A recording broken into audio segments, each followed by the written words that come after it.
very much. Good evening, everyone.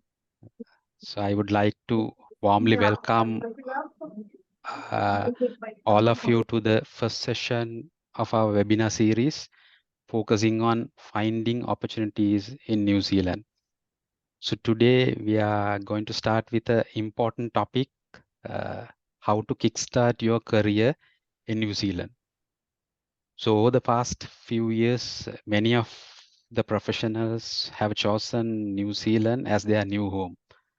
So as CS Sri Lanka New Zealand chapter, we know that moving into a new country can be exciting, but it's also challenging. So especially when it comes to finding their first job. So that's why we have put together this session to guide you and support you along this journey. So we believe what we are sharing today will make a real difference. Starting off with our session, so let me share the agenda for today.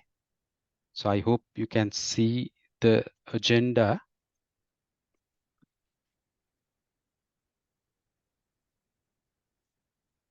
So first, we start off with the welcome and the introduction. And next, we'll have a session called Unlocking Opportunities, where Chartered Accountants, Australia and New Zealand will give a short presentation about the IPP program and the related opportunities in obtaining CAN's membership. And then after that, we are excited to hear from two amazing speakers who have kindly volunteered their time and effort. So first, we'll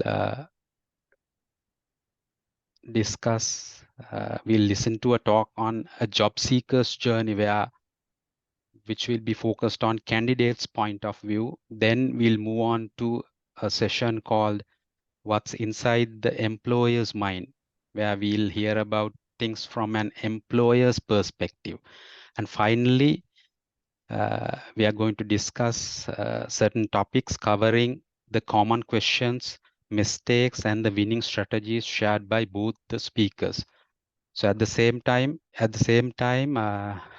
we welcome all the participants to post their questions in the chat box, and our speakers will answer as many as they can. So that's the agenda for today, as you can see in the screen. So let me welcome Maritana and Navini, representing Chartered Accountants New Zealand and Australia and New Zealand, joining us today from Australia to take us through their session. So over to you, Navini and Maritana. Thank you. Aruna. Kia to everyone. I apologize ahead if we encounter any technical issues while presenting. Before we commence, I'll just share my screen first. Let me know when you can see my slides, please. Yes, thank you. Yes, can see. Yeah. So before we commence our presentation, as we come to you virtually from Australia, it is customary to acknowledge country by paying our respects to the traditional owners of country and by recognizing their continuing connection to land, water, and culture. We also pay our respects to the elders past, present, and emerging. Chartered Accountants ANZ acknowledges and respects Ngā Iwi Māori as Tangata Whenua of Aotearoa, New Zealand. So on behalf of Chartered Accountants ANZ, I extend our heartfelt gratitude to the CS Sri Lanka New Zealand chapter for inviting us to present for this online session today. To provide an overview of the International Pathway Program, which is commonly known as IPP. And I'm sure it's going to be a great session for you, especially because the topic is around how to kickstart your career in New Zealand. For those of you who don't know me, I'm Navini Piris, representing Chartered Accountants ANZ, and I work for the International Business Unit. My role focuses on international business development, building and maintaining strategic partnerships, conducting market intelligence research activity, and negotiating contracts. Joining with me is Maritana Richards, who will be co-presenting today. She's our academic and international pathways lead based in Adelaide and oversees the development and implementation of degree accreditation requirements for entry into the CA program. With the support of the wider team, Maritana is also responsible for the assessment of non-standard applications for CA program credit and development and delivery of IPP. I'll move on to the next slide. So before I commence, I thought I should give you a brief overview of our business. We are the Chartered Accountants Australia and New Zealand. CANS is a professional body representing 140,000 members in Australia, New Zealand, and around the world, providing global recognition and opportunities that complement your overseas membership from professional bodies like CA Sri Lanka. Our CA designation is highly recognized by many employers, including the Big Fours, giving you the head start in your professional journey in New Zealand and Australia. We are a trusted and respected professional body in both New Zealand and Australia, which can open doors to new career opportunities and professional growth. With our alliances with the Global Accounting Alliance, GAA, Chartered Accountants Worldwide, CAW, and ACCA, you can gain access to a vast network of professionals, fostering valuable connections and opportunities for collaboration. CANS advocates providing support and representation on key industry issues, which means your needs and concerns are voiced at the highest levels, potentially influencing policies and regulations. In this next slide, in the diagram, you can see our global footprint. As of 30th June 2024, there were 139,162 members around the world, which is a 1% increase, 8% increase from last year. We operate through a network of 14 offices across 6 countries, with members supported by a global team of around 550 full-time equivalents and an additional casual workforce delivering the CA program, the majority of whom are also our members. CANS's vision is to be the difference makers underpinned by our purpose. We support our members to make a difference in the communities where they live and work. Now we will take you through the International Pathway Program, and I hand this over to Maritana. Thank you, Maritana. Thank you, Navini. So we're looking at the International Pathway Program, and I was pleasantly surprised to find a number of people who've done it already with us, which is great because you know what we are talking about. What is the International Pathway Program? What are the benefits of doing that? How did the program benefit our candidates? And how you can become a CA ANZ member, special admission, full membership, are some of the things we will look at in the next few minutes. So if you move to the next slide.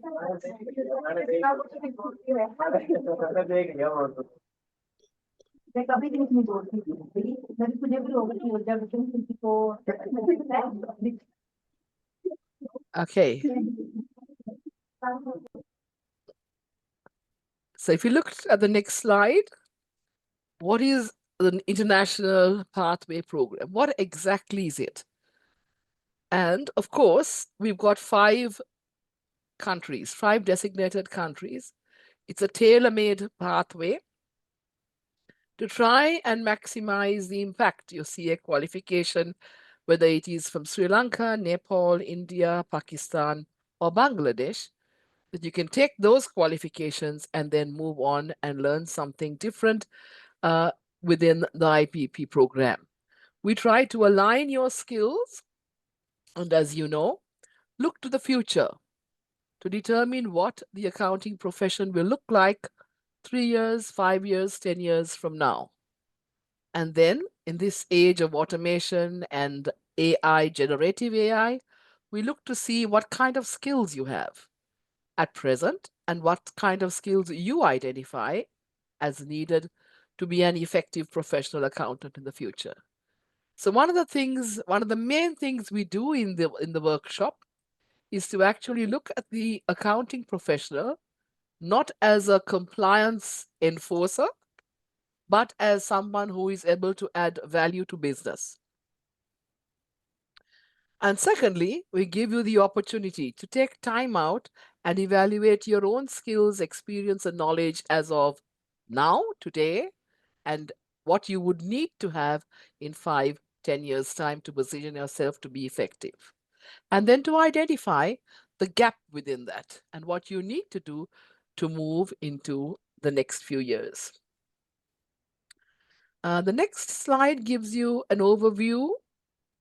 And after you've listened to that, if you need more information or have any questions, I'm happy to take them. And Navini will show us that little overview of the International Pathway Program. I understand it's extremely new from last year's face-to-face session in Sydney. Yes, very fresh.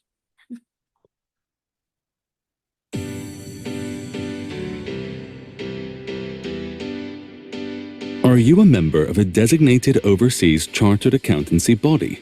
Do you reside in Australia or New Zealand? And are you ready to elevate your career to new heights? Welcome to the Chartered Accountants ANZ International Pathway Program, your key to unlocking CA ANZ membership. Over a 3-day workshop, you will analyze real-world business scenarios and learn to implement digital solutions effectively.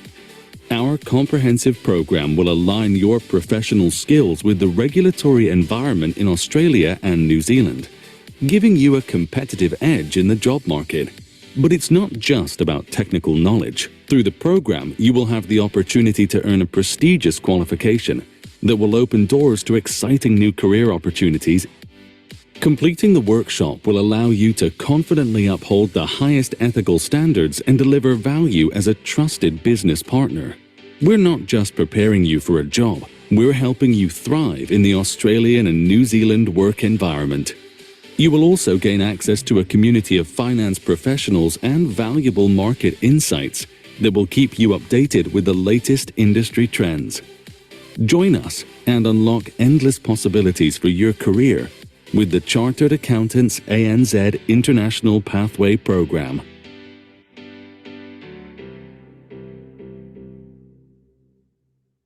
That gives us an overview of what the International Pathway Program is. I might add that it's one of those programs, as some of you know, that has no lectures or tutorials, but is a pure facilitation process.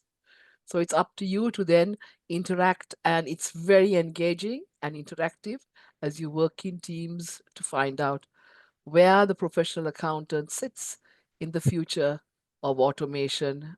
And as the other things we look at is things like the New Zealand economy and how that plays a part. And of course, the great important question of trust, ethics comes into play as well. Benefits of IPP, as you can see on the screen, talks about developing soft skills. And I'm sure everyone knows the professional skills of communication, teamwork, team building. It's quite easy, and we think we know these things until we actually sit down and think, how are we communicating? We know what we want to say. Does the person listening to us understand what we are saying? Does the person listening to us actually engage in what we are saying and is able to then respond to any things that we are saying? We talk about teamwork and, of course, critical thinking and analysis, problem solving are lots of things that we look at. Especially as you're looking at adding value to a business, you're moving away from that pure accounting point of view and compliance and going holistic. So what does the business need? Yes, the accounting says this. How about the business as a whole? So we look at implementing all sorts of digital solutions, gain regulatory knowledge, and explore real-world scenarios within IPP. And the membership of CANS, of course, opens doors with employers. You're able to do programs, CPD programs. I think we've got one on AI fluency that has just come out, which if you want to know more about, just contact Navini or myself and we can point you in the correct direction. Stay up to date with latest trends and of course library accesses with all the latest ebooks and articles, your career growth and various discounts on CPT are also available as benefits of CANZ membership. I believe I'll hand over to you, Navini, at that point. Thank you, Maitana. So let's look at another short video which explains what candidates had to say about becoming a CANS member. You know, it carries a brand name. Along with the brand name comes a matter of trust. The brand value of chartered accountants, it has a long established history and a high level of public trust. It boosts your confidence to know that you belong to this institute. It's definitely enhanced my career prospects. The employers do recognize that now I am a member of CANZ. My clients respect this membership. It's like a nice club to be a member of, and I'm proud to be a chartered accountant.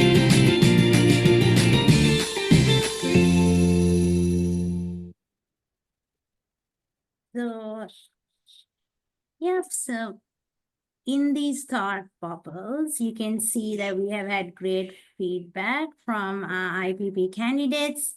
And the key takeaways, as Maitana explained already, is sharing knowledge, gaining recognition in the Australia-New Zealand market, career opportunities, because you are now having a local qualification. It's the international recognition, being part of a global network, enhancing your expertise, relevant and valuable content with the focus on the future of accounting, and covers topics such as artificial intelligence and sustainability. IPP is not a complex and technical module. It is a flexible pathway exploring real-world business scenarios and gaining an understanding of how to work and thrive in the Australian and New Zealand business environment. In the next slide, we have our very own CA Sri Lanka member's testimonial, and you can read his full story by scanning the QR code, which is in the slide. But the key highlight from Mahesh's story is that IPP has helped accountants rethink on how to get the best out of your role, and that it has boosted his professional confidence. So I will hand over now to Maitana to take over through the steps of gaining IPP and becoming a CANS member. Thanks, Navini.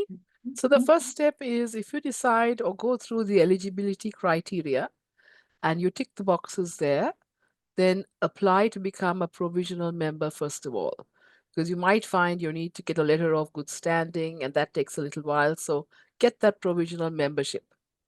Once you've got that membership, when the workshops come up, enroll for one and then come into the workshop, do the program. It takes about 6 weeks, ending in an exam. And of course, you've got to complete it successfully. And then, of course, you've got the ability to apply for special admission, a full membership with CANS. If by any chance you have been working at a high level and it's just that the years of 5 haven't been ticked off and you're 4.5 years or 4 something, don't get disheartened and think, oh no, I got to wait a couple of years for this. Write to us, give your scenario and send us your CV. The chances are it'll come to me.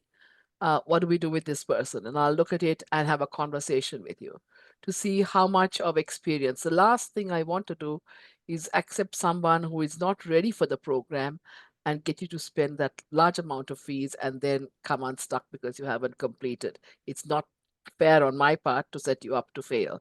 But if I can chat to you and then you know, yes, this is the expectation, you've got a little bit of bridging to do to catch up with the rest, I'd certainly make that exception and allow you in. I'm not saying those who have just qualified 1 year, I'm just saying if you're close to 5 and haven't quite got that 5th year completed. So apart from that, it's a pretty straightforward process.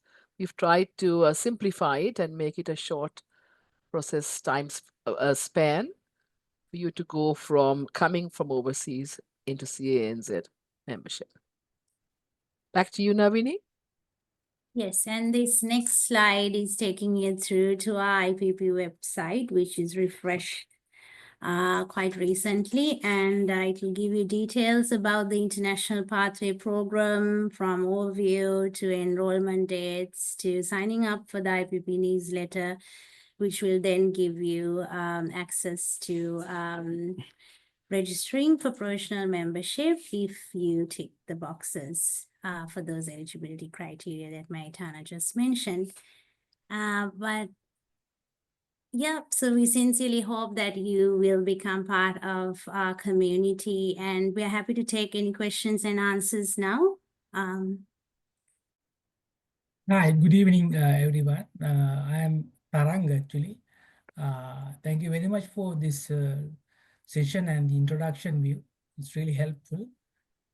For my end, it's a quick question that, I just want to understand that the CPD requirement that we need to comply for the CA New Zealand and Australia, the membership. For example, my question is that if we get a CPD coverage from the CA Sri Lanka, that will be okay for the compensate the New Zealand as well, or is there a separate requirement? Do we need to maintain? So are you asking, just to be clear, that whatever CPD we cover here is relevant for CA Sri Lanka membership? Correct. Your understanding is correct. Yes, yes, it is, because I do that as well, and I provide the events or whatever sessions, presentations, and webinars we attend to CA Sri Lanka, and they upload it in the system for us. So it works both ways. Perfect. Thank you. Thank you so much. If you have any other questions that come to you, like when you can't sleep at night, and go, I should have asked this question, just drop us a line at IPP at charteredaccountantsANZ.com. I'll just repeat that, IPP at charteredaccountantsANZ.com, and it'll come to our IPP box and then find its way to me. Do you want me to type the email address here? Because I can do that, Navini. Yeah, thank you, Maritana.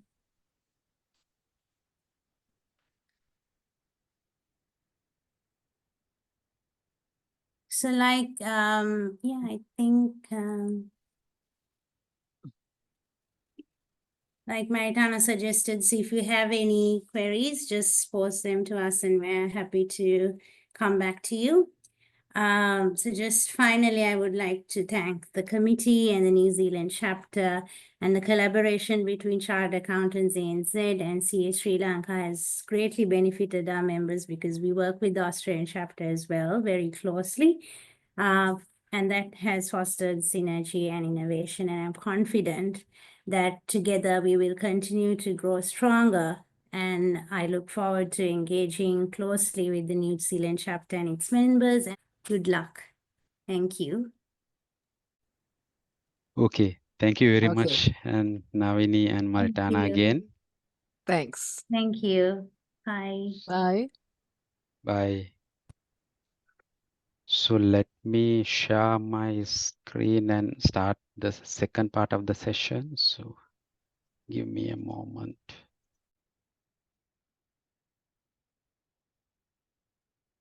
Yeah.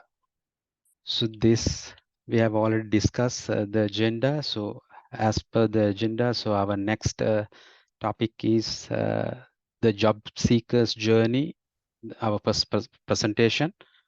So before moving into the first presentation, let me introduce the speaker today.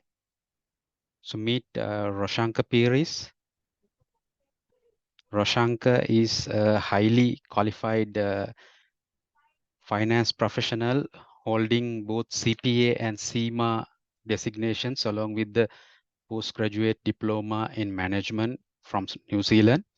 So with over 20 years of experience in finance, audit, and business partnering, He has built a distinguished career across FMCG, not-profit organizations, and government sectors, including Ernst & Young Sri Lanka and Nestle Sri Lanka, where he became an expert in financial analysis, business analysis, and management accounting.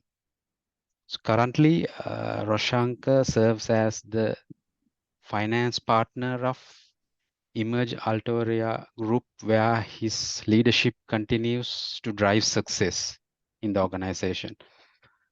So on the personal note, Roshankar is also an accomplished musician holding a diploma in piano music from Trinity College of Music.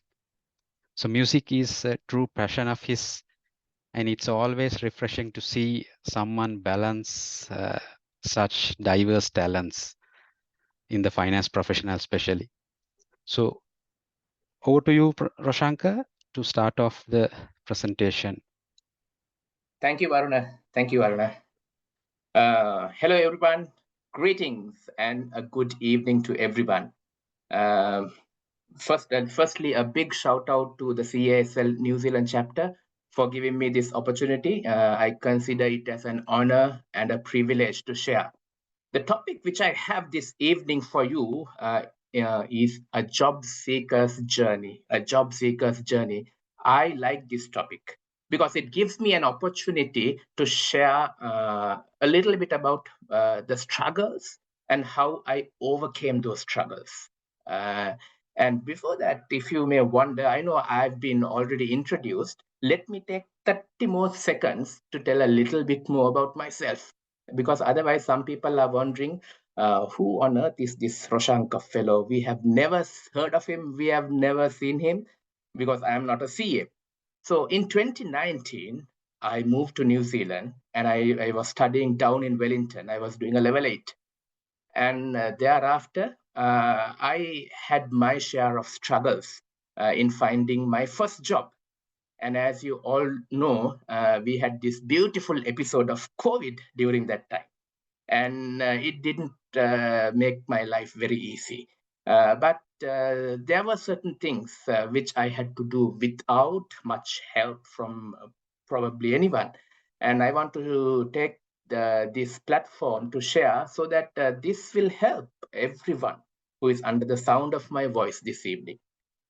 Okay, so moving on.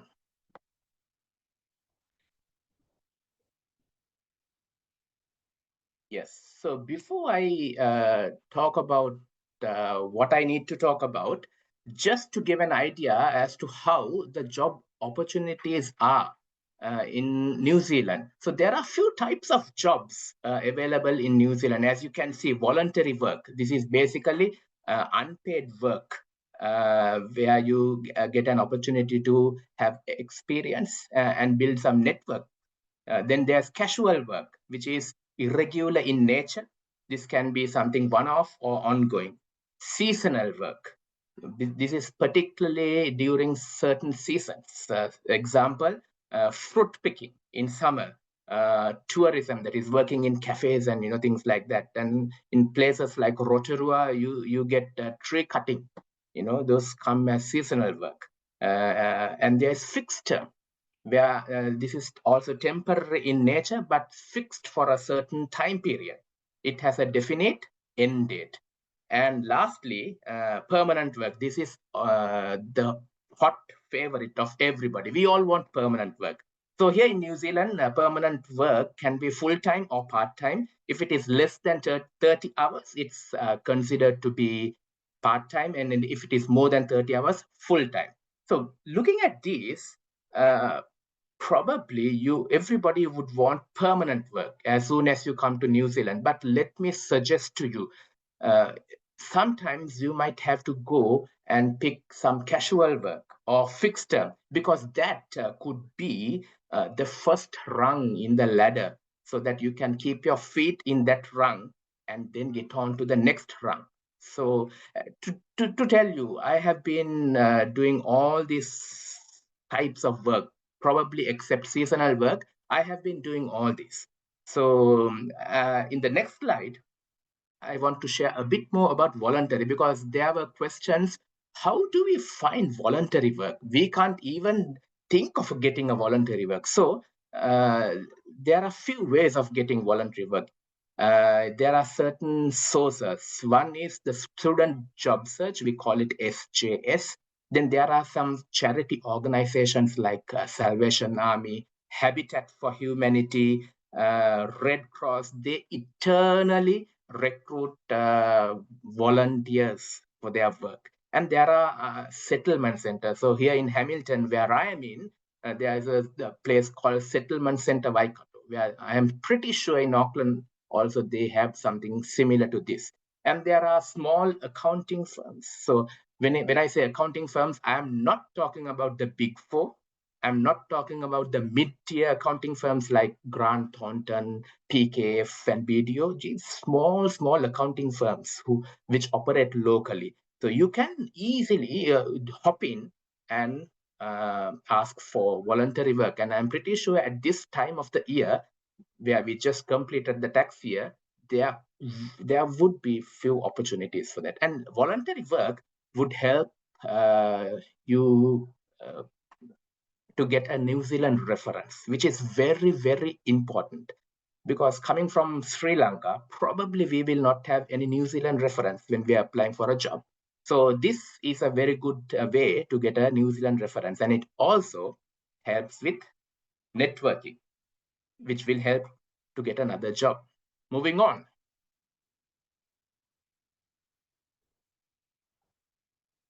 Can we switch the slides? Yes. The job market has a split, I would say. 30% probably would be a traditional job market and 70% a hidden job market. In the next slide, in a minute, I would explain what a traditional market is and a hidden market is. But this 30% and 70% is not hard-coded.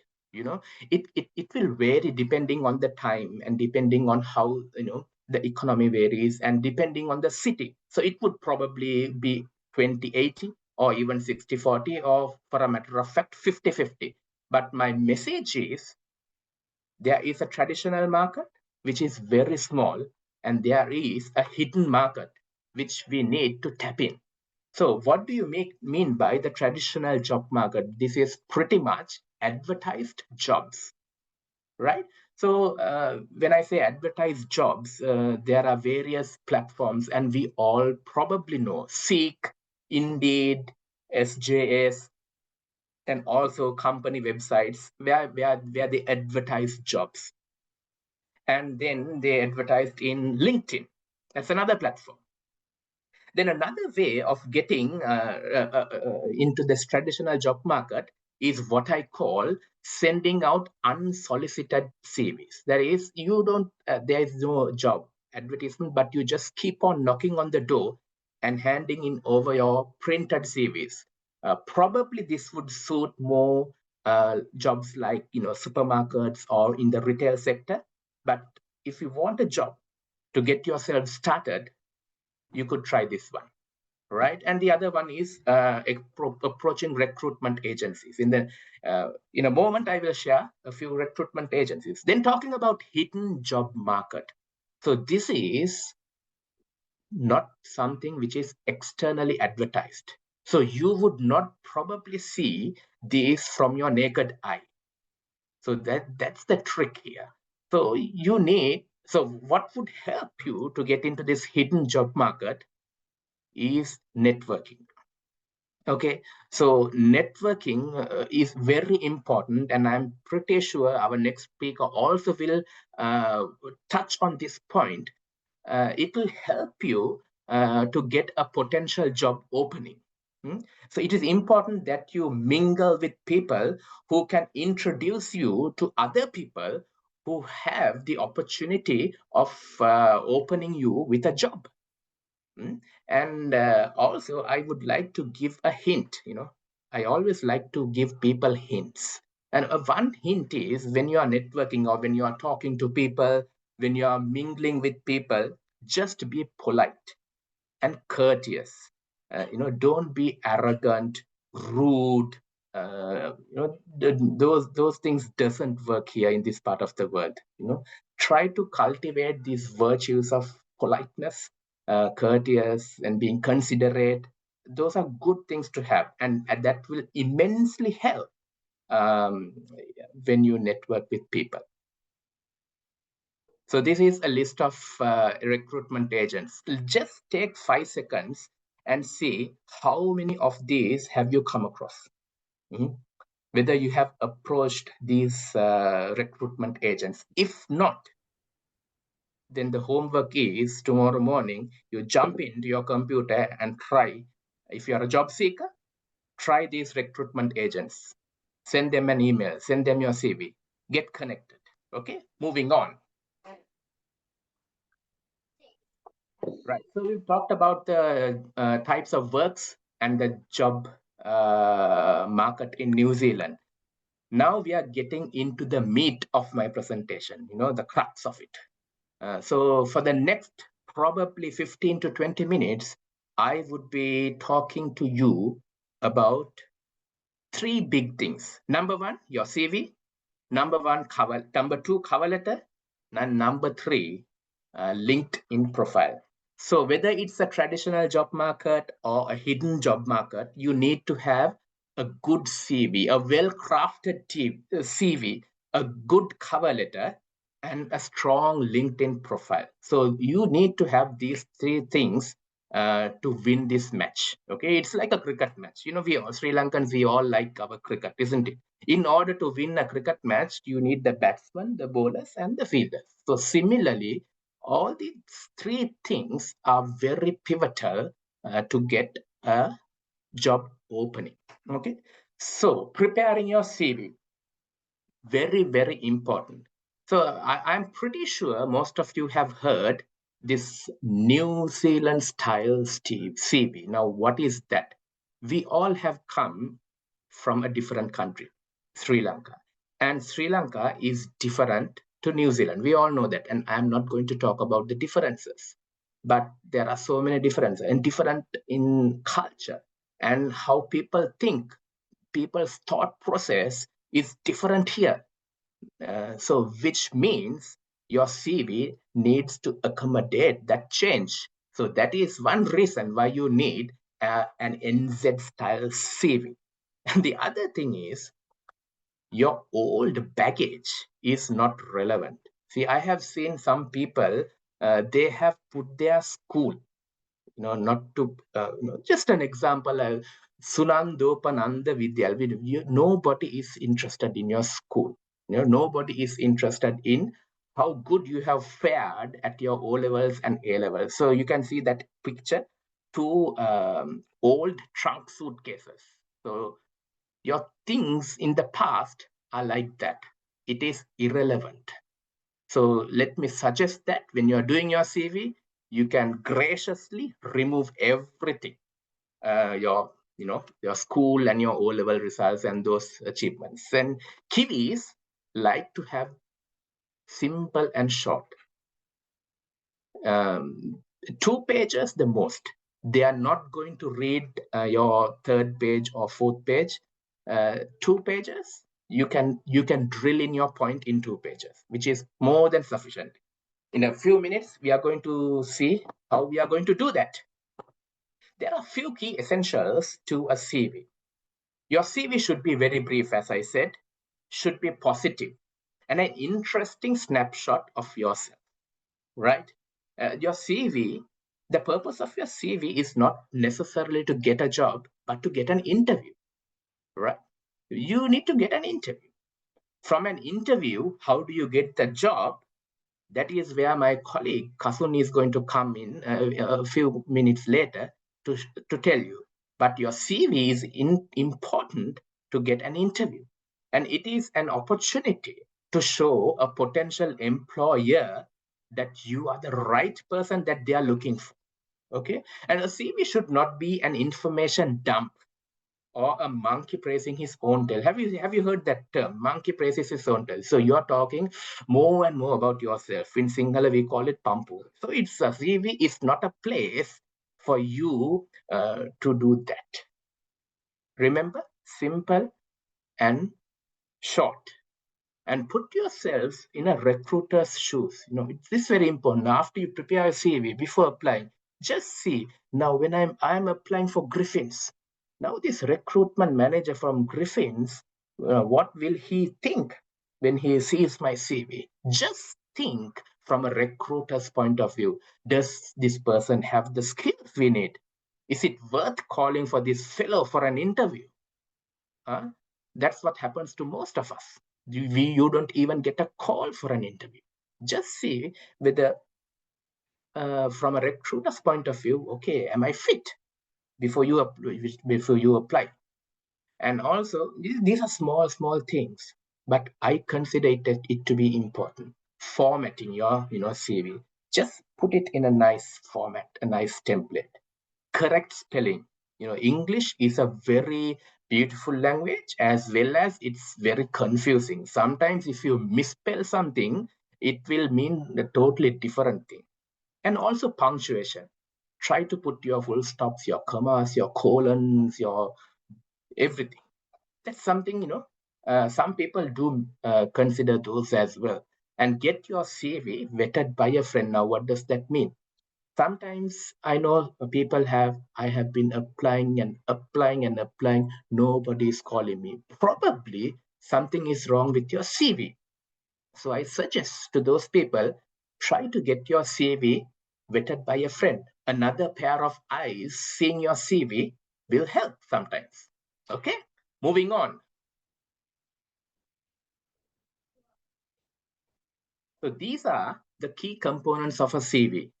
Name, contact details, skills and competencies, special features, work history, qualifications, interests, and referees. So we are going to pick one by one of these because CV is an important one. Okay, name and contact details. So put your first name and surname. Okay, don't use your full name because I know we all have big names. So nobody wants to see those big names. My first name has 19 letters. I never put that in my CV. So I suggest that you put your first name and surname and email address. So very important that you put an email address, and I suggest that your email address would look something professional. Now, say for example, I have seen people cookiedoll@gmail.com. So I don't think that's a very good one. So like, aruna.abevikrama@gmail.com. Prashanka something @gmail.com. So try to have a decent email address. Then make sure you have a New Zealand mobile number and make sure that your LinkedIn link works in your CV, right? Key skills and competencies. So this is the place where you can showcase what skills you have. Okay, skills are twofold. One is your business skills and the other is your soft skills. So I know we Sri Lankans are very talented and we have lots of skills. But sometimes for a particular job, you don't need to put all those skills. Okay, so whatever is relevant for that job, you put that. Example, you are applying for a payroll, say payroll assistant role. So you don't have to put your business partnering skills there because it's not going to have any relevance. So similarly, even soft skills, whatever is relevant, whatever you have, you just put it on here in this section. Sorry. And the next section, if you go back, Aruna, special features. Now, see, I have put this, but not everyone will have this section. So if you have something like being a certified corporate trainer, or if you have any foreign awards which you have received or something like that, something, a small badge or something like that which you are proud of. Okay, so you can mention that in your CV. Not everybody will have that. No pressure to include this. Moving on. Work history. So this is a very important area. This is the meat of your CV, but don't make it too bulky. Because as I said, Kiwis are not going to read word to word if it is very bulky. The page full of words, so that doesn't sound good. Okay, so make don't make it very bulky. Okay, if it is long, nobody is going to read it. And also have your jobs listed in a chronological order with the recent one right at the top. Okay, and when indicating the tenure of the jobs, I would suggest that you can only use the year, because nobody's going to come and ask whether you left this place in July and joined in August. You're not going to do that. Just keep things simple, or else you can put the month and the year, no issues. But that's the idea.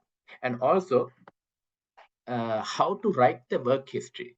I'm going to share that in a following slide. Right. What else do we have? Qualifications. So for most jobs, this section will follow the work history, right? But if you are applying for the very first job in your career, your qualifications can come first, right? But preferably qualifications can follow your work history. And if there are any qualifications that are not relevant, you can graciously leave them out. No offense, you don't have to worry about that. And if you have a New Zealand qualification, you may put it right at the top. And I have seen some people, they have mentioned their membership numbers, their certificate numbers. That's absolutely not necessary. You don't have to do that. Interests or special aptitudes. Now, not everybody will have that. I have this, as Aruna mentioned. I am a professionally qualified pianist. So everywhere I go, I consider that and I put that. I distinctly remember when I was applying, when I was at an interview at the Waikato Regional Council, that small sentence made a difference for me to get that job.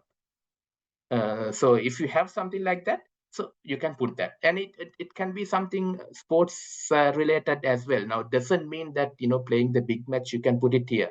Say you have done sports at some league level, or you have a major achievement, you can put here. Referees, it's best that you mention that it's available on request. And some people prefer work-related references more than personal references. So that's why it's important, as I said very initially, that it's important you get at least some voluntary work to get a work-related reference. And try to get all your references within New Zealand rather than getting references from back Sri Lanka. Okay, moving on. So this is an important slide. I call it decoding the job description. So this is some people, they just keep on applying without decoding the job description. So the job description is the mandate which an employer or a recruiter would put through. And you have to analyze that job requirement, see if you have similar experience, and then have to match your skills and experience to the job. So this is like the work experience. You have to change certain words, articulate certain things in a certain way so that it matches. Otherwise, your CV will not get picked. And that is the problem which most of us have now. And I also had the same problem. But it's very important that you do this matching and tweaking so that you articulate well in your CV. And if there are not relevant things in your CV for this particular job, you can delete them. And check also if qualifications are matched for that particular job which you are applying. So that's about decoding the job description. Moving on. The second big sector is the cover letter. So we've done the CV, cover letter. Now, some people think I have a fabulous CV, so I don't need a cover letter. No, it's not like that. Cover letter is mandatory. It's compulsory. You need to have. And it's not a direct duplication of your CV. It's something different. It should be in a single page. Ideally, it should not be bulky. Too many words on a letter, nobody is going to read it. It's good for poetry and literature, but not for CVs and cover letters. So don't make it bulky. And basic letter writing etiquettes should be covered here. Okay, so your contact details, your dates, we all learned it back in school, how to write a letter. So use those things. Those are basic etiquettes. So which should be there in business language, business writing. So you can use this. Always try to get the hiring manager details and address him accordingly. Say you're applying for a job in Seek, and the name of the hiring manager in most cases is mentioned. Get that name and put it on into your cover letter. Okay, and salutation, very important. Dear sir, madam, I always say that. If you put that, gone. You are bold. Don't put that. Because if you have children, you may know here in New Zealand, even in schools, they don't encourage children to salute teachers as Miss or Mrs. or Sir. So Miss and Mrs. is not used here. So you don't want to mention dear sir, madam, or things like that. Just say hi and mention the name. That is what is required. Or if you don't know, just say kia ora. Because the moment you say kia ora, then the people would know, okay, this person has some resemblance to the New Zealand culture. And also the heading should have the full job title and any reference number of the job, right? Moving on. Okay, the crux of a cover letter, or the meat of it. So this is what you should put through in a cover letter. Firstly, you can start off saying that you are applying for this subject position or the given position where you have heard about in Seek. And then you would like to say why you want to take this position. Okay, so a hint here would be more enthusiastic and positive. Nobody would like to recruit a very lazy, moody fellow. Okay, so be enthusiastic, be positive. And then you probably would need a tiny paragraph of what you're going to bring to the table. From the cover letter, that is what is important, and that is what we have put it in red. What you are going to bring to the table. Very important. It's not about your track record. It's what you're going to bring to the table. And outline how well you match the job requirement. And if there's anything unique which you can offer, put it on there. That's your cover letter. Okay. And optionally, you can mention about your visa status, but that would be a little bit tricky if you have a shorter span left in your visa. So that's why I say optionally. Say if you have a 3-year post-study work visa, go for it. Tell that you have 3 years work visa. That would work well for you. And notice period, if you're available immediately, mention it. Because that would be a deciding factor in selecting whom they are going to call for an interview. And as closing, you can have a good finish and a sign off, yours faithfully or yours sincerely, something like that, and your name, Prashanka Piris. So that would be a cover letter.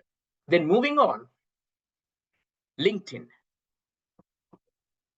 I'm pretty sure everybody has come across LinkedIn or has a profile on LinkedIn. So this is a professional network similar to Facebook, but designed for business and employment purpose. So Facebook, as you know, we share our daily activities, so all this nonsense, but connecting with family and things like that. But however, LinkedIn is a platform where you share your knowledge, your skills, your career interests, and it has some other advantages as well.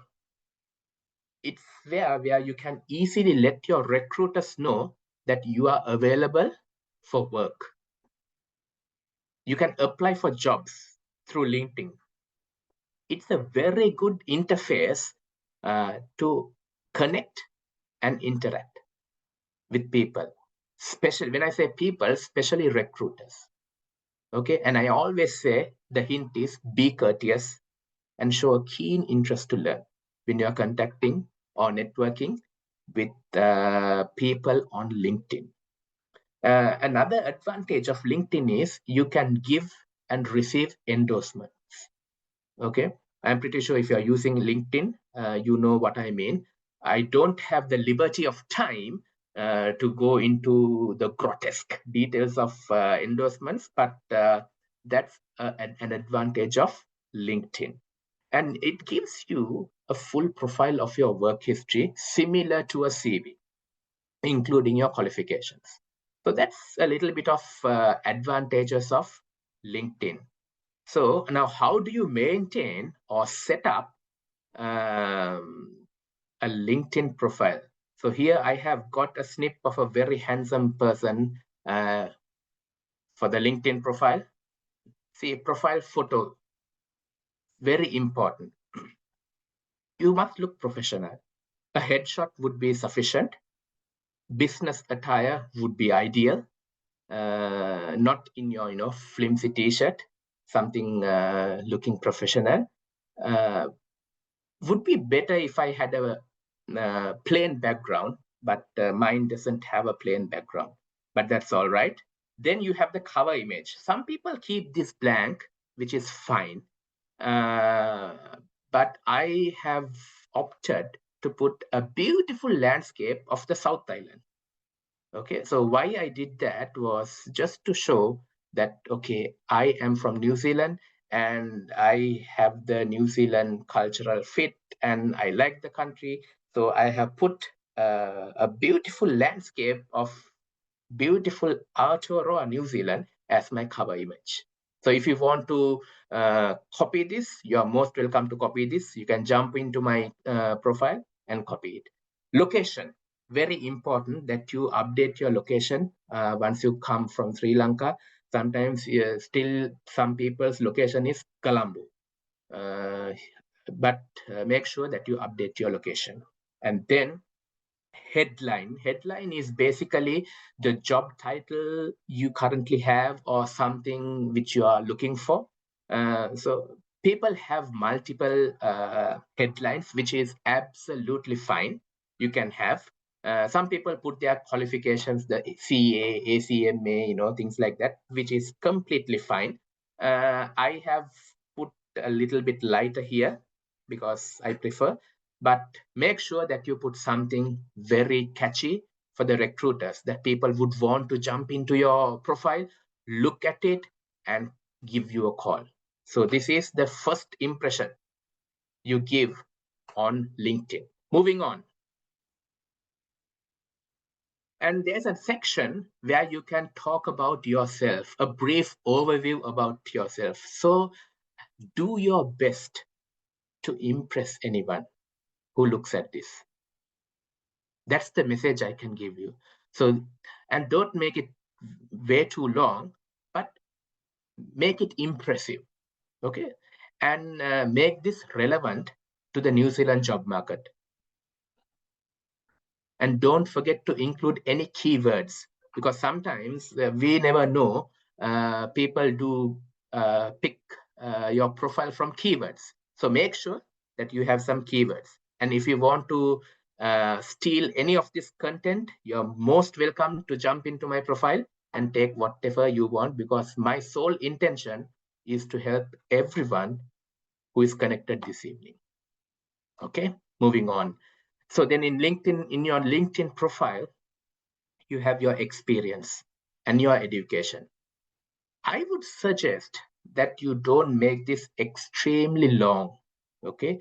Some people have bullet points, which is also fine, but I have chosen to have a small paragraph which details each role.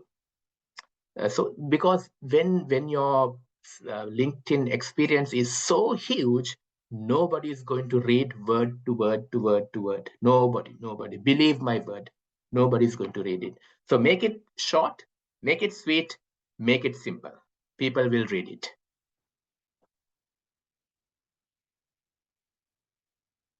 Okay, there are a few other things in LinkedIn where you can do. Open for work. Have you seen these people having this green badge or thing which goes around their profile picture? That lets the recruiters know that you are looking for work. And another thing which I would like to tell is expand your connection. Facebook, you have 3,000 friends, but LinkedIn, just 300. Try to increase your connections. And when I say connections, especially if you can connect with New Zealand people, may it be recruiters, may it be your friends or anybody, then that would add. And also try to get your skills endorsed. You have your skills listed, get it endorsed from your co-workers or line managers, and try to get some recommendation. And also there's an option in LinkedIn where you can make it publicly visible. Similar to some people lock their Facebook profile. You can keep your Facebook profile locked, but have your LinkedIn profile open so that it's available for public viewing, and potential recruiters can easily jump into your profile, browse through it, and see whether you are suitable for any jobs, because you never know, 70% of the jobs are not advertised, and they pick to fill those jobs from these LinkedIn profiles and all these networking connections. Okay, so as the last slide for LinkedIn, I want to share something on the LinkedIn Premium. So there is a variation of LinkedIn where you pay a monthly subscription and get a paid version where you have more features added on. An example is the in-mail message facility, where you can contact recruiters directly. Okay, even though a recruiter is not contact, you can message him. So that facility is there, and it gives access to various learning courses. Who's viewed your profile? So sometimes when you are searching for jobs, if somebody jumps in and sees your profile, you can see who viewed it. So then you can go in and see who has viewed my profile. And if it is a recruiter or a potential employer, you can send a message and get connected, because you never know, that could be the golden opportunity which you have been looking for. Okay, so don't let any of these things go loose. Keep it tight. It increases your visibility to recruiters and hiring managers when you have the premium version. And it also offers some business insights on companies and industries, where it'll help to get some knowledge on various industries. Okay, keeping a track of your application. So this is, I would say, a must. A must. Some people don't do this, but I say a must, because it's important that you follow up. You apply for a job and you wait till the rejection email comes, and you moan and you groan, and you're very unhappy and sad.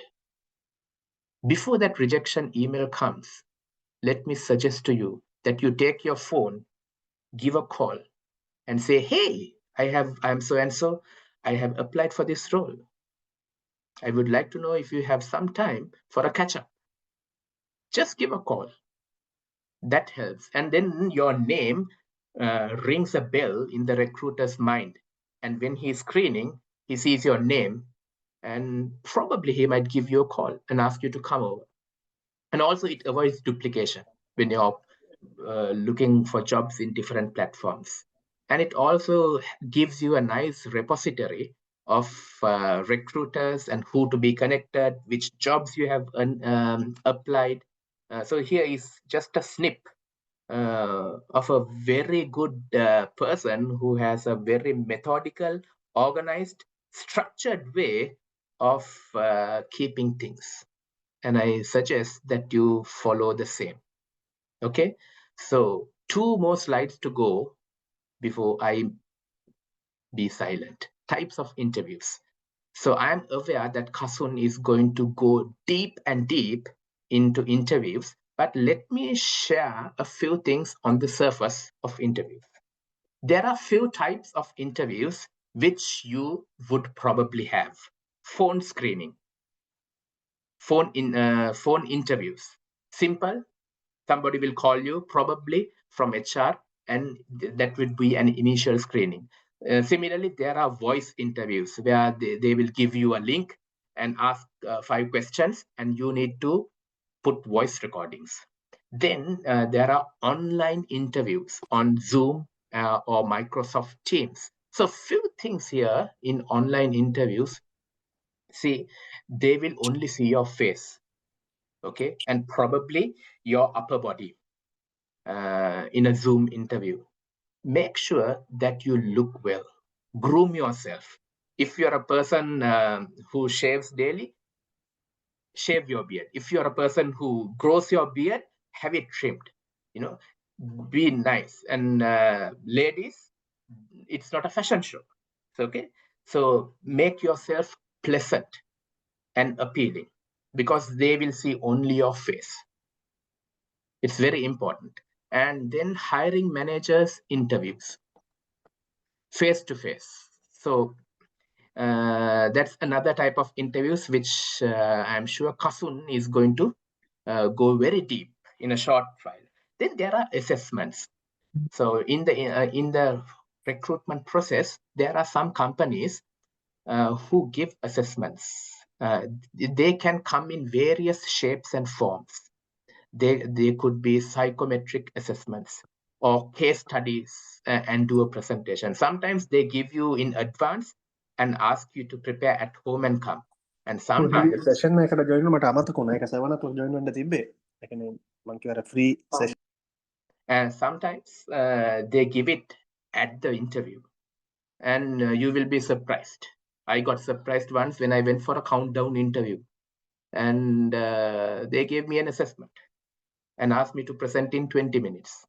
So be prepared. There are some apps which are there which will develop your skills in these psychometric assessments. And lastly, there are informal interviews, coffee catch up, where you don't have to put your coat and tie and bow and everything. You have to dress smart, but be a little bit more casual. And some people have this question in a coffee catch up. Now, do I eat or drink or refrain from eating or drinking? I would suggest, because Kiwis are very, how can I say, they are very helpful. So they don't think bad. If they are drinking a coffee, and if you are not a coffee drinker, I understand most of us are tea drinkers. Get a hot chocolate or something like that. Just go shoulder to shoulder with them. Have a nice conversation. That's how you get the other person to like you. That's very important. Okay, moving on, and this I think is my very last slide. Good. Prepare your outfit ahead of the day. Okay, so it's important that you know what you're wearing. You have an interview tomorrow. Make sure you are prepared what you're wearing, and research the location. How am I going to go? Is bus, or am I going to take a car? If I'm taking the car, where am I going to park? Because I don't want to get late, because being late looks very bad on you. Okay, then handshake and eye contact, very important. Some people, they measure you even from the handshake. Not everybody, but some people. So it's very important that you give a firm handshake. That shows how confident you are. And it also gives a better first impression. What you should take. Back in Sri Lanka, we used to take a big file of certificates. But here, it's not necessary. Maybe a pen and a paper would be handy. Probably your CV and the cover letter, but it's not mandatory. And if you have done some research or some homework, and you think that would be necessary, you can take them. And any form of identification, because sometimes people would like to see your New Zealand driving license or your passport just to make sure you are the right person. Okay. And name and the phone number of the contact person whom you're going to meet. Have it handy with you, because when you arrive at the reception, you want to tell, okay, I am here to meet Mr. Martin Guptill. You need to know whom you are meeting. And if you're running late by any chance, you need to call him and say, so have the person's name and contact number handy with you. We never know what eventualities will happen. Lastly, have some good questions up your sleeve. I call it, have something up your cuff. You never know what you will have to say. So have some good questions, a couple of questions in hand, ready to fire out at the recruiter. Sometimes after the whole interview is over, he may ask you, do you have any comments or anything to ask? Then you can ask something like this, in the lines of an opportunity to find more about the role and the team, or what you can do to do well in this job, or something like that. Have some good questions up on your sleeve. So that is a basic interview preparation. But once you go into the interview and what you should do, I'm pretty sure our next speaker, Kasun, would give you a power-packed session. And that's it from me. Over to you, Aruna. Thank you very much, Roshanka. It was a meaningful, detailed session. We are running out of time, so for the benefit of time, so we'll move on to the next presentation. Yeah, so let me introduce our next presenter, Kasun Gamage. Kasun Gamage is a highly experienced finance professional with over 20 years of experience in the finance and business partnering. He holds the titles of Fellow CPA and Fellow CIMA, a Masters of Management, and a BSc in Process Engineering. So he currently serves as the Commercial Finance Manager for Goodman Fielder, New Zealand. So throughout his career, Kasun has worked with leading companies in Sri Lanka and New Zealand, including Goodman Fielder New Zealand, George Weston Foods New Zealand, GrainCorp, British American Tobacco, as well as Mars Holdings, where he brings a wealth of experience in financial analysis, business analysis, corporate planning, and both in operations and commercial finance areas. So in addition to his expertise, Kasun has significant experience in recruitment and interviewing candidates especially in New Zealand context, which gives him valuable insights into the challenges professionals face when transitioning into a new job market, especially in New Zealand. So please join me welcoming Kasun Gamage to share his knowledge and insights with us today in terms of employers' perspective, so which will be a very good opportunity for all the participants. So Kasun, over to you. All right. Thanks, Aruna, for your generous introduction. Yeah, so I think it's a first of all, it's a good opportunity for me to, share the insights from employers' point of view. And I know that most of you are pretty much looking for what actually employers are thinking about your, CVs in terms of your interviews, things like that. I think the latter stage of this conversation or the presentation, we will be talking about a few examples as well.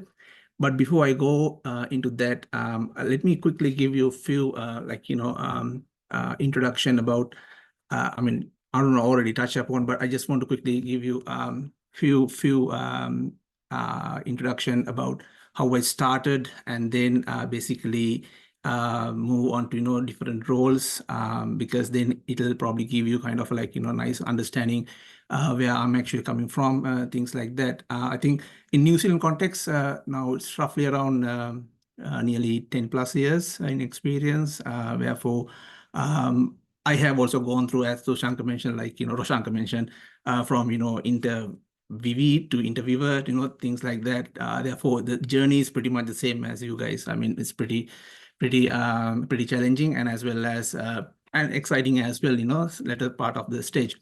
Therefore, what I thought, just to share with you few information about the New Zealand job market, because it might probably give you kind of understanding what are the challenges right now we are facing, and then based on that, you guys can obviously prepare for interviews, and as well as for your other career movements. Moving on, Aruna, if you look at the today's job market, actually quite very challenging. I mean everybody knows this environment is pretty challenging. If you look at, I was able to actually get some few data and the stats. If you look at job advertisements in this context, actually going to be reducing actually 2% month on month, which is quite significant as well. And as well as if you look at year on year, it's basically 17. Now, on the other hand, applications per ad is 5% up. So what does that mean is pretty much we are having kind of a very tough environment at this stage. So therefore, it's really important to understand how the market is basically driving here, and as well as what sort of a strategy that we need to have in order to be successful in this game. I think Roshanka touched upon very valid questions, very valid points as well. How we set up the CV and how do we basically get pretty much like, call for an interview is really important, because number of jobs are actually getting reduced, and at the same time, applications per ad actually going up. That means you are having kind of a very tough situation. And as well as you can see, region by region, it's actually going to be really like, challenging. Auckland, Canterbury, and as well as, market across New Zealand. So this is pretty much, that's the story. But if you look at like, 2 years ago, the situation was actually a little bit different. No, it was actually quite like, employers were actually looking for candidates. I can still remember when the COVID was just fading away, and we being actually looking for candidates. I mean, we couldn't find. But all of a sudden, the borders open. Yes, now the influx is really high. Now we have the little bit like, opposite kind of a situation. But the good news is employee confidence is now improving, because with that today's announcement of OCR, we being actually thinking like, later stage of the year, employers will actually starting recruiting more and more. So therefore, as a candidates, I think this is what we need to really understand here. The market is really tough, really challenging. Therefore, we need to prepare for it. I mean, as long as we are prepared, I think it's really easy for us to win this game. So as Susanga said, like, CV is a number one. And then if you have a kind of a good CV, then definitely employers would love to, hear from you guys. Now, in New Zealand context, from employers' point of view, mostly what we usually look at, like, I mean, I have done, a couple of, interviews, and as well as participated in, other career conversations as well. Behavioral interviews are the number one usually, because that's something to do with to get the candidate's assessment, and as well as to see, okay, how the candidate is basically, posing questions, and as well as essentially checking their problem solving skills, and as well as interpersonal skills, things like that. Because behavioral interviews are pretty key things for employers' point of view, because employers are actually don't like to take the risk. I mean, that is the number one thing, because when you're actually facing an interview, the first question that employers usually have, like, whether the applicant has the right skill set, and whether the applicant can actually deliver the job, right? So therefore, most of the time, what they're trying to look at, like, throwing few behavioral interview questions and try to gauge where that candidate is actually standing. Because, I mean, the most important thing is this, now in this New Zealand market, we have like, other nationalities as well. I mean, if you look at, for example, interview, you will be getting like, UK CVs, you will be getting like, US or even like, German CVs, or all sort of like, the candidates are applying like, within the New Zealand context. Therefore, they are looking at like, okay, who can actually deliver this, most well. So therefore, behavioral interviews are actually quite key. So therefore, the latter set of the conversation, I think I have taken few examples. Let's go through those things, and then you can actually practice yourself and see, okay, how can we better prepared for these kind of interviews, behavioral interviews, right? Now, the other interviews are pretty much common, but again, depending on the role. Now, technical interviews, like, if you're going for a, let's say, actual evaluation, or if not R&D, things like that, they might actually go for, technical interviews and then ask, okay, within limited time frame, assessment will be given, and then you will be, evaluated based on that. Then the case study interviews, pretty common as well. Again, that depends on what kind of a role that you are actually applying for. Normally what happens, candidates are presented with financial case study, business case, something very similar to your exams, things like that, but within very limited time frame. So therefore, what happens when the case study interview is actually happening, probably you will be giving, let's say, 30 minutes kind of a briefing time, and then you need to present back to the management or whoever the hiring manager or maybe the panel. So in that interviews, what employers are essentially looking at your analytical thinking, and as well as problem solving, plus your practical application. And this is where I think the key thing that we need to remember when we are talking about these kind of interviews, employers actually, they don't interest on the theory. So they are pretty much looking for the practical element, how you solve this issue with the given limited amount of information. Sometimes purposely they actually give less information. And what does that mean? It's basically you need to make some assumptions there and present to the management or the interview panel saying, okay, based on these assumptions, my judgment is going to be like that. So something like that. Therefore, then what happens, then the panel or the interview, the hiring manager has kind of a assessment and the gauging, okay, this candidate is pretty much like, the one that we are really looking for, something like that. So therefore, case study interviews are common as well.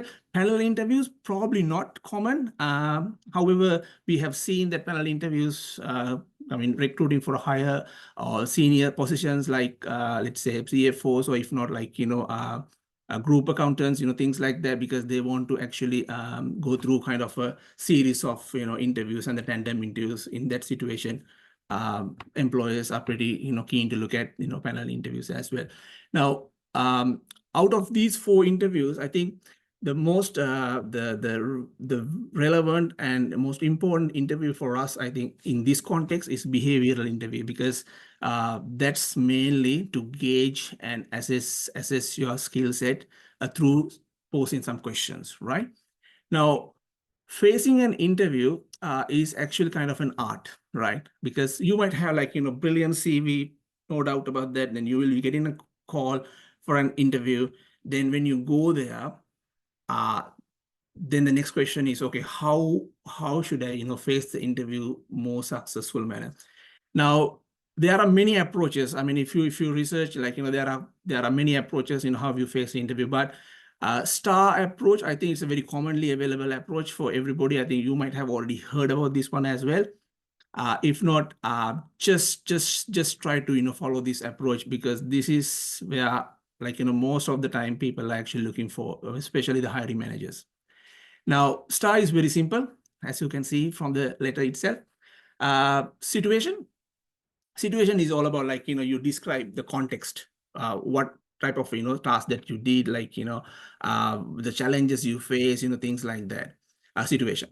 And then the task is pretty much explaining the actual task or the challenge that you got actually involved. Task can be like, broken down into several aspects, and then you can, explain that. Now, S&T is pretty much the outer, like, kind of a surface of it. Now, as an employer, what we would like to actually see most of the case is action and as well as result, because sometimes people actually very good at explaining the situation and the task. Now, don't put much emphasis on the action. I mean, what you did in that situation. I mean, what was your contribution? So that's where the key thing here. So the action can be detailed or it can be specific, but try to get the summarized, concise version of the action, because just imagine the hiring manager or the, let's say, the HR, or usually we have hiring manager plus HR, person. They don't have much time to listen to your story. Therefore, your action needs to be very punchy and saying, okay, XYZ happened, then PQR is implemented, things like that. And in that situation, you need to really talk about you, what did you do, not others actually did, right? So that is where the key thing, because always hiring manager is looking at, okay, what was your contribution in that aspect? So therefore, now, when I'm saying that action is really important to be punctual, punchy, because what happens if you actually just deviating from the action, then the hiring manager might also actually look at, right, okay, look here, now he's trying to fabricate some stories, etc., etc. Therefore, try to get that your message straight away, right, first time to the employer. And result is basically sharing your outcomes. I think this is the other most important thing in line with action, because result is the one that you can actually really can be selling to the other the people or the audience. Because for example, if you say if I actually did this action, because of this action I was able to save 50K worth of this much, then it's actually giving you kind of additional boost, additional it's an eye-catching thing.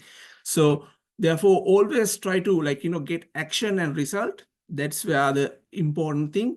I mean, I'm not saying that don't focus on task and the situation and the task. Obviously you need that, but if you look at action and result are the more the weightage that you need to put in order to get through this business.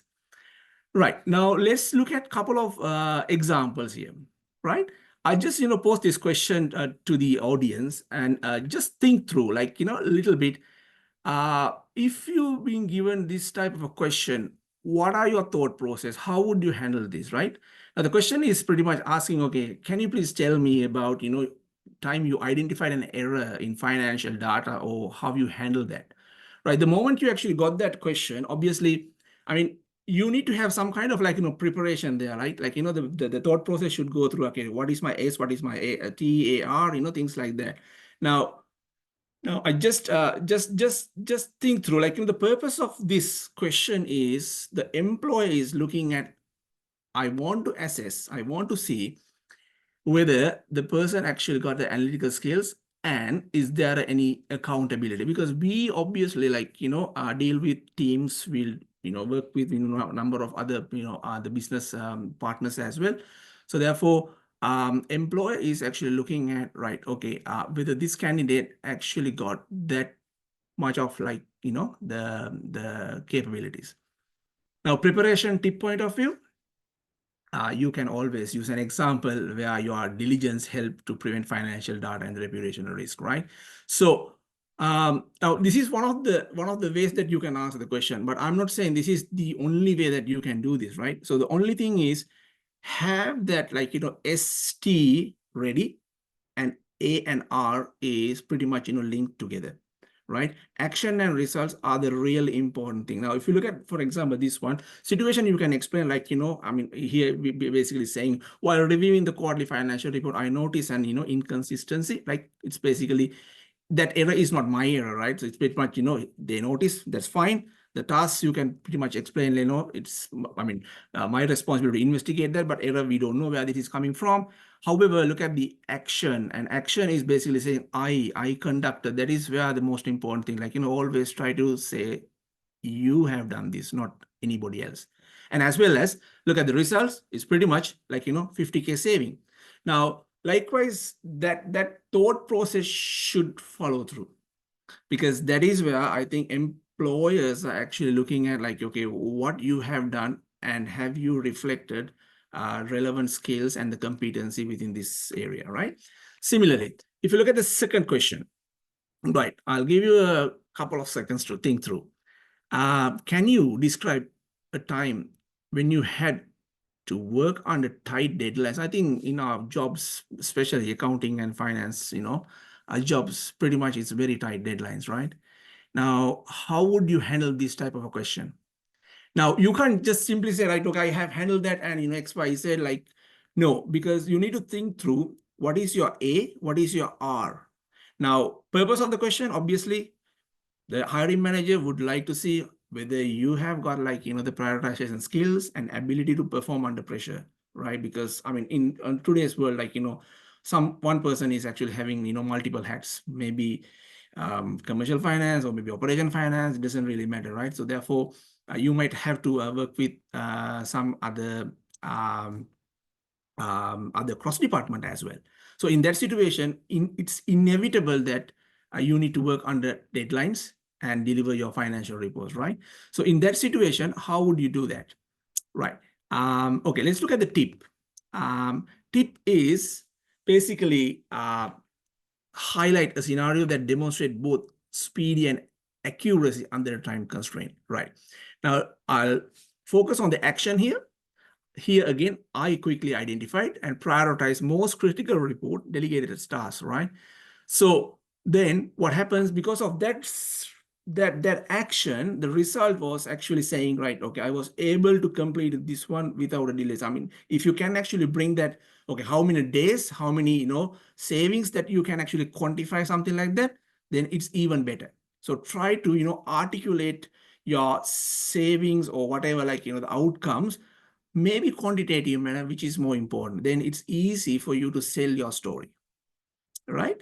Okay. Let's look at the third question. Right now, this is very common question. I think very popular questions. Always we ask this question, okay, explain financial information when you had, present this to your non-financial stakeholders. Because in the business, I mean, we now these days, like, often deal with, logistic teams, even, sales, or if not operations, R&D. So therefore, those teams are actually essentially non-finance. They are not number savvy. Now, in that situation, what employees actually looking from you is, right, okay, have you got the commercial, the acumen plus the communication skills, right? Because, I mean, communication skills is not, sake of communicating. It's pretty much you need to, articulate and simplify the complex situation to a non-finance background person, right?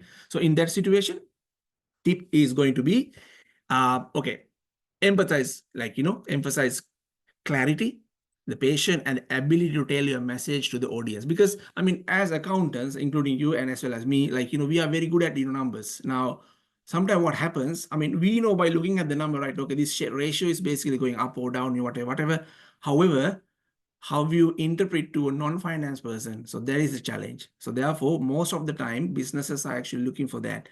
Now, why we are saying that? Because often the finance professionals are now actually working as a business partners. Therefore, your duty or your expectation is pretty much looking at, okay, how you convey this message to the non-finance person. Now, if I look at action, I developed a clear jargon-free presentation. I mean, that is really important, right? Because, I mean, we love looking at numbers, but here it's again not many numbers, and also supported by visual aids. I think that is one of the other skill that I'm going to actually talk about at the later stage of this conversation. What level of skill set that we need. One of the skill set is actually your visualization, like visual aids and graphs, like putting together and interpret some of these data set to the non-finance person. So therefore, action is going to be like develop a clear kind of a plan, and then the result that has basically given you like kind of engaging the respective team and providing the data-driven decisions, things like that. And even better, if you can actually support with quantitative kind of numbers saying, okay, that data-driven decision has helped to save XYZ dollars, right? Something like that. then hiring manager will be really like, amazing. All right, okay, this guy has done, a lot here and demonstrated, good skill set. So that's what actually they like to, hear from us as from employees. Right. So this question is a little bit like, a little bit different perspective, how to handle a difficult team member, because it's a conflicting situation, because inevitable, like, we work with different nationalities, different the teams. Often we know that sales and marketing and plus, finance, we have like, different viewpoints, different opinions. Therefore, it's always, having a bit of a tension always, like, between teams. Now, in that situation, how would you handle that, right? For example, in this case, you can actually share some example, maintain your professionalism, and as well as achieve some outcomes. Now, person to person, this question is going to be varied, because depending on your personalities, whether you are introvert or extrovert, depending on that, you might actually craft your answer.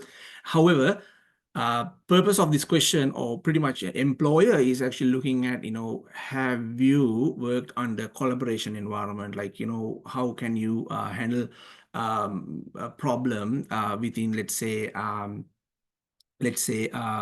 a conflicting, like, environment, if not pretty much like, collaboration environment, right? So therefore, that's the purpose. Now, if you look at situation and tasks, pretty straightforward. I think I'm not going to talk about that. But action, look at that. Action is pretty much saying they held a respectful one-on-one discussion. I mean, now look at that. Now, in these type of conversations, you need to probably think through, okay, how you actually get this action, because person to person, it's actually going to be really different. Some people actually try to, like, upfront and communicate upfrontly, but some people, they do not. So therefore, yeah, I mean, craft your plan your answer based on that line, and then the result should be, if you can actually bring some, like, improvements in your time management or deadlines, things like that, I think that's really going to be really helpful. Now, that's pretty much like, the common questions. Now, sometimes what happens, if you don't have any experience, if you haven't come across any experience, in that situation, you probably might be thinking, okay, what should I do here? Again, don't restrict yourself. So the best thing would be just try to relate your example, and even doesn't really matter whether it is a work experience related or not. Pretty much you can take any example from your childhood, or from your school project, or from your maybe your voluntary work, things like that. I mean, the most important thing is when the question being asked, don't skip that. That's the important thing, like, and at the same time, don't fabricate as well, because if you try to fabricate information, then it's not going to work as well, right? So therefore, it's pretty much like, try to practice, like, that's the piece of advice that I can actually give to you guys. Before you actually go into the interview, just think through based on the role that you actually applied. For example, business partner, right? So business partner is pretty much the commonly available these days, because business actually eagerly looking for. In that situation, have couple of questions ready upon your slaves, right? Because then you can probably, like, practice at home as well, like, what are my S, what are my T's, what are my R's, things like that. And it's all about, like, practice, STAR, because I know it's not easy.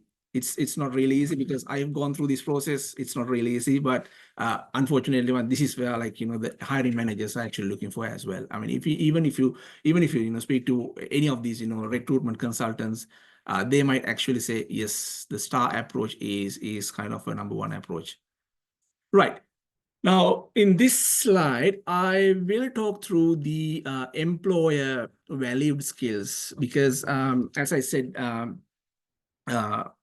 business, the environment is ever evolving, like, from traditional accounting to now it's actually going to a digital space, digital era. Therefore, what's really important for us actually, as CAs, we need to really think through, like, what are the new, the skills that are actually employers looking for, right?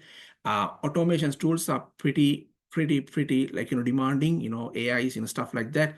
However, in your case, if you look at the tools like, Power BI, Tableau, or even Alteryx. Alteryx is another, the software, I think, which is right now, I have heard about, like, lots of other companies also, getting into that business, that is actually a data cleansing tool.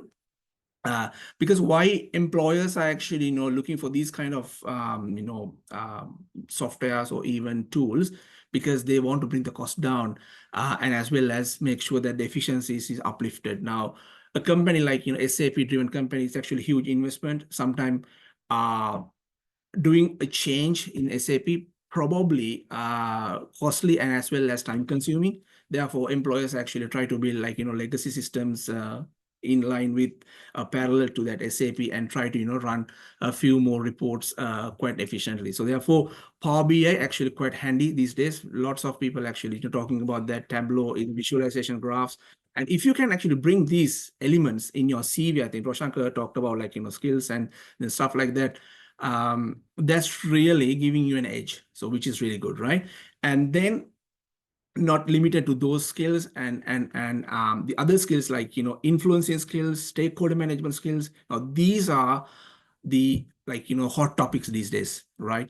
Not your, I mean, I know that CS are very good at, like, our technical, accounting skills, which is really good, because sometimes, I mean, I haven't asked any question, to be honest, like, any accounting question during the interviews, because I know that if you have a CA, then why should I ask that question? Because it's already been filtered, right? So therefore, I might actually ask, other questions to just to gain, insights, or your business partnering skills, if not, commercial impact, what you have done, things like that. So therefore, remember, these skills are actually really valued skills. And if you can actually talk these skills, during your conversation with the hiring manager, I think that's really the number one key here. Because just imagine, like, other employees or other candidates are also having the same type of conversations, right?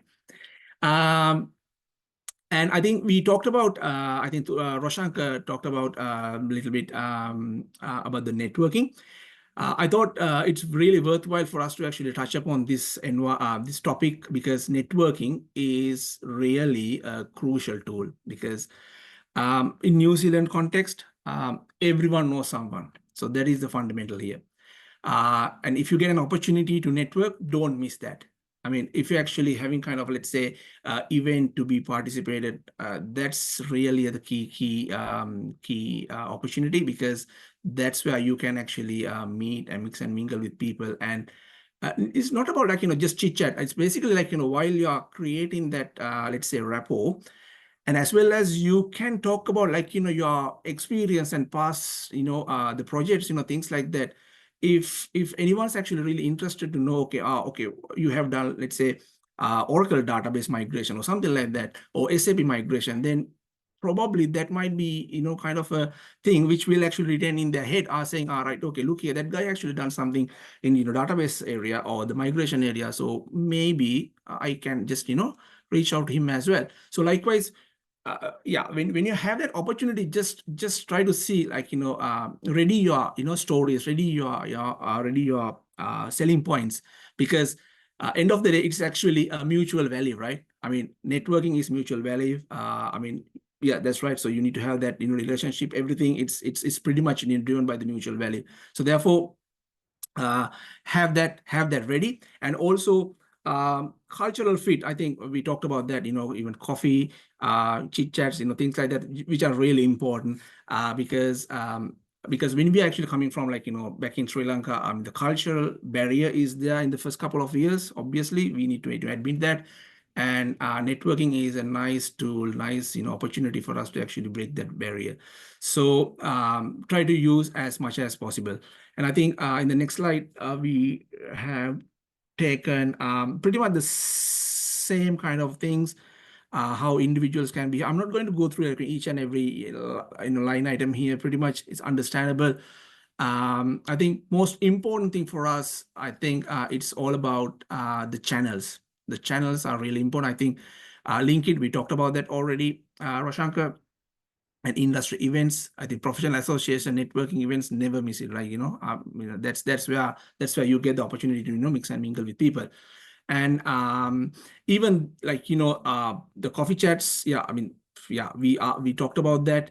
Recruitment agencies, you can just have like, maybe regular catch-ups with them. Just give them a call and ask, okay, how the market is, whether the market is going well or not, like, what are the new trends that you can see, things like that. Just give them a call and build that relationship. I think that's really important, because when the next the job is actually getting posted, then they will remember you. So that's where the thing. So it's all about networking, right? The networking is like, building that relationship and making sure that you got that, the occupancy in their head, right? I think with that, move on. Arun, I think what's the next one? I think that's pretty much, that's all, right, in terms of coverage, in terms of the presentation. I think if I just summarize what we looked at, it's again the skill set, right? The skill set. And if you don't have the experience, doesn't really matter. If you talk about the skill set, that's really the the driving point here. Because I know that I mean, I had to face the same situation, same the challenge. It is something like, chicken or egg situation. You don't get the first couple of months Kiwi experience, although they actually ask Kiwi experience because you don't have. Because I mean, how do you get the Kiwi experience if you don't have a job? Yeah, so therefore don't get like, demotivated, things like that. So only thing is, have your CV ready very clearly, very the as Roshanka mentioned, and then talk about your skill set. That's where I think the key, as far as employers mind is concerned, because they are looking for skill set.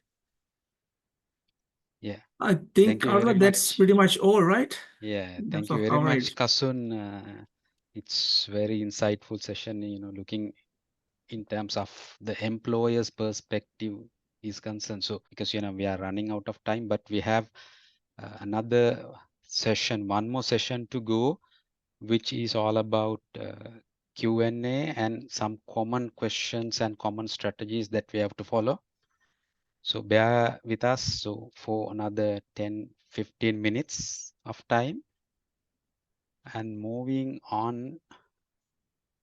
So at the same time, if you have any questions, please drop the questions in the chat so that we'll be able to, our two presenters will be able to answer those questions as the time permits. So the next session is all about some common questions, common mistakes that we do during the interviews, things like that. So which will be discussed by both the presenters.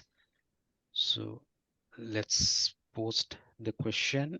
The first one is all about tell me about yourself, which is one of the main common questions that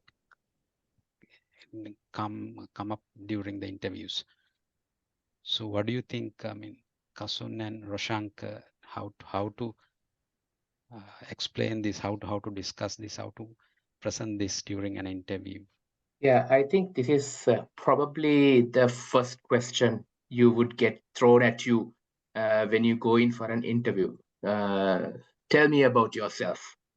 So the moment you get that question, I always tell people, don't start, my name is so and so. So if you start like that, I don't think that's, this is not an elocution class, to start like that. So I would suggest that you, when that question is asked, tell me about yourself. I would say, well, talking about myself, this is what I would like to bring to the table this evening. As a finance professional working in blah blah blah, this much of experience, I consider this to be a very good opportunity for me to use my skills and my experience so that I could create value.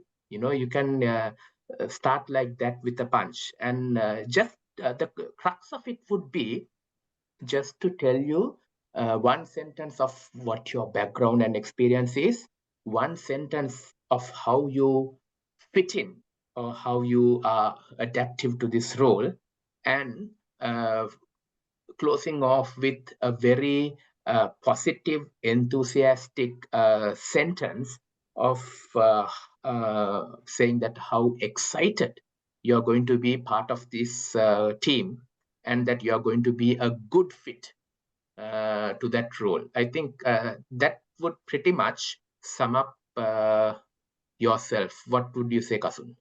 Yeah, that's right. I think pretty much you're right, Roshank. I think at the same time, I mean, if I just want to add something, probably I would, talk about the current, the job, what you have been doing, like, things like that. Because, I mean, hiring manager perspective, they are looking at, okay, what is your immediate job, what you have done? I mean, it doesn't really matter whether it is, Kiwi here or if not, from Sri Lanka.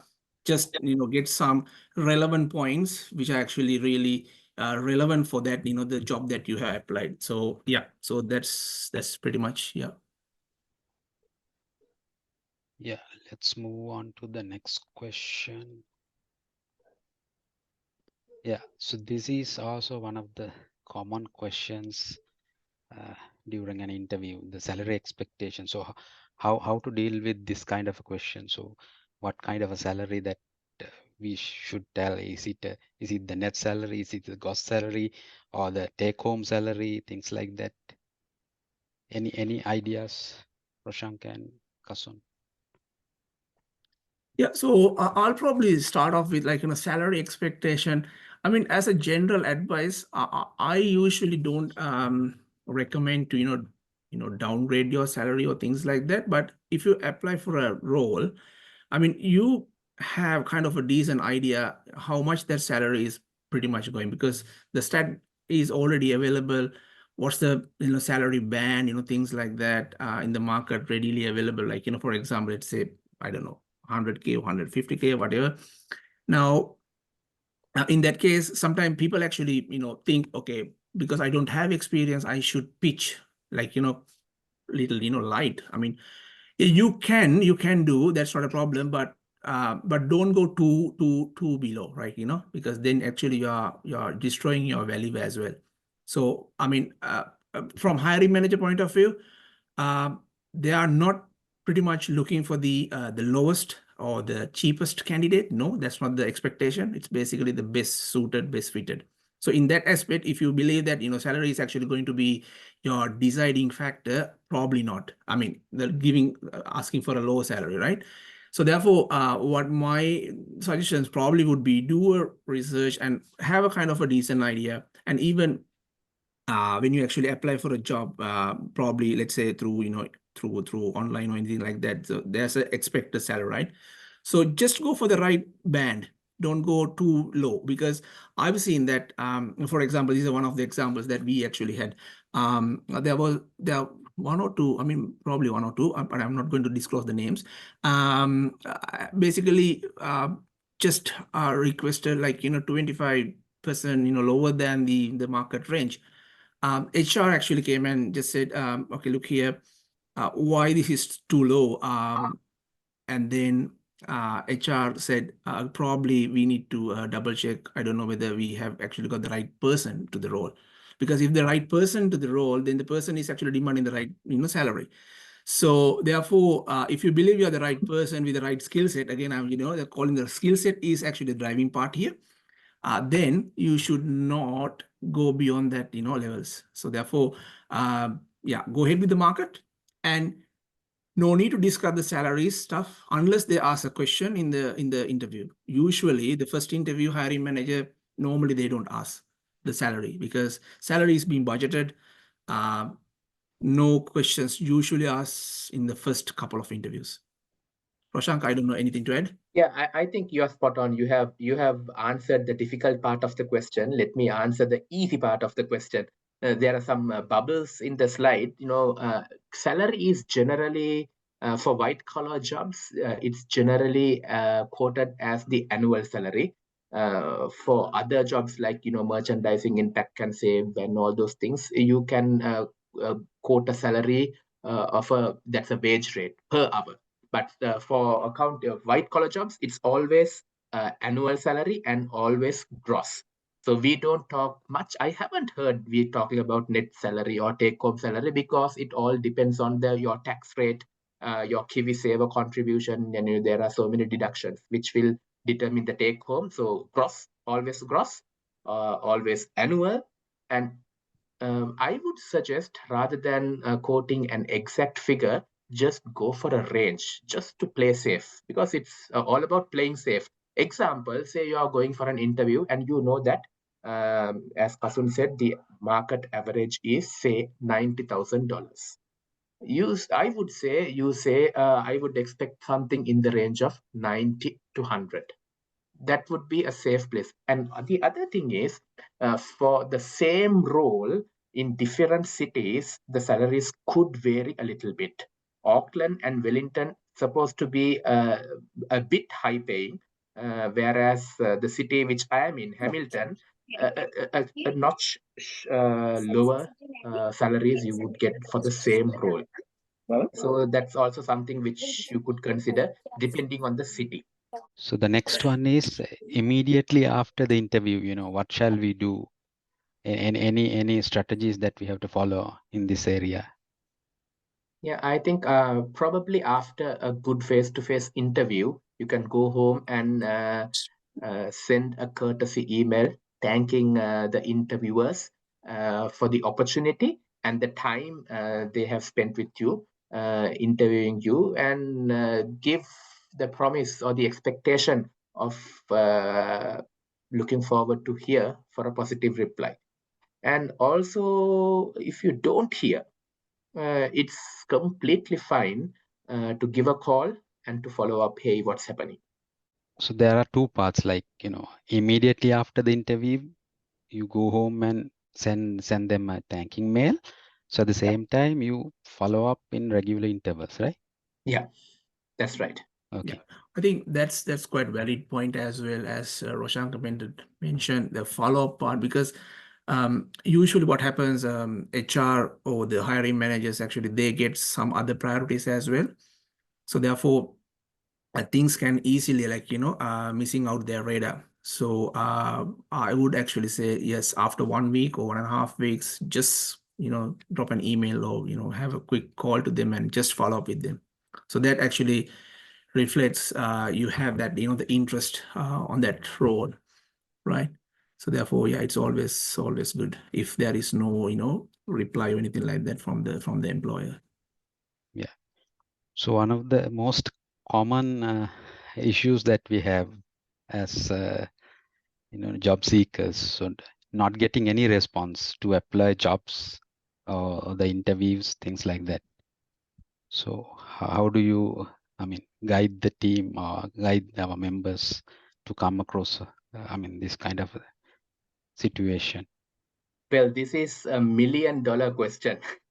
It's very difficult to give a perfect answer, but few things you can do. Not getting a response could be something to do with your CV and cover letter. Something wrong there. Or you are applying for jobs which are not appropriate or matching to you. That could be another reason. And another reason could be those jobs could be high in demand, So there are reputed companies, recognized companies, people just long to go and work there. And you put a job advert, you get 150, 200 applications. So chances are like that there are 200 applicants, 199 will get rejected. So I would suggest that try to go for the second layer of jobs, jobs which are not that attractive in terms of the company names and all. So there are little things which you can get to get an response. Another thing would be follow up by emails or by calling. You can follow up once you apply. Yes, I think those are the things which I can think of.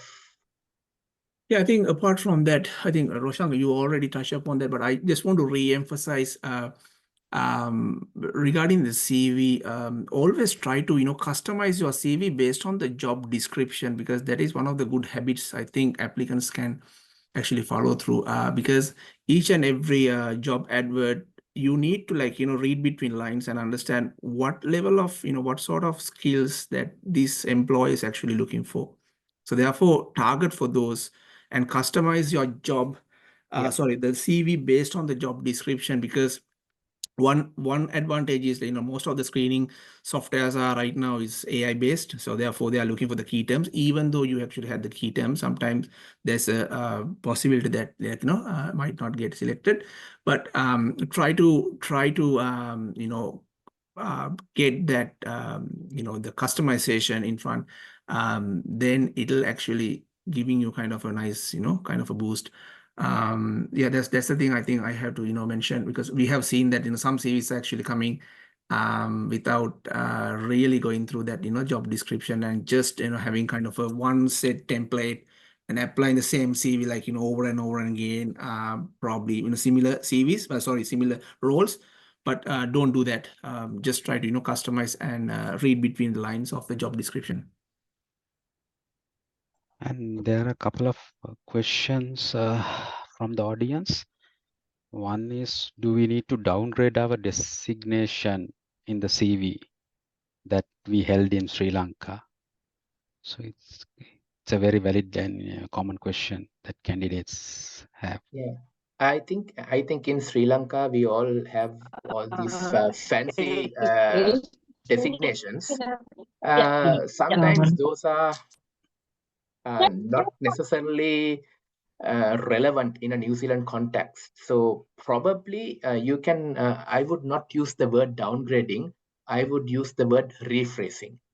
Okay, so as even Kasun mentioned, the CV needs to match the job description. So in order to match it, you need to make some changes. So one change could be downgrading, one change could be rephrasing, one change could be articulating it in a different way. So the short answer is yes. Yeah, that's right. I think okay, again, rephrasing is the right one. You are spot on there, Shankar. I mean, I had to face that the same challenge in the New Zealand context. Sometimes you might have to do that. I mean, rephrasing, again, depending on the role that you actually apply. Now, for example, if you're applying for a, let's say, accountant's role, then probably you need to customize your CV in a way that hiring manager is interested. And this is pretty much very temporary situation, because I know that when we actually coming from Sri Lanka to here, we have lots of expectations. Sometimes we need to face the realities as well. So therefore, securing the first job is the most important thing. Once you got that through, let's say, rephrasing your CV, then thereafter it's really easy, really smooth run. And there is another valid question in the chat.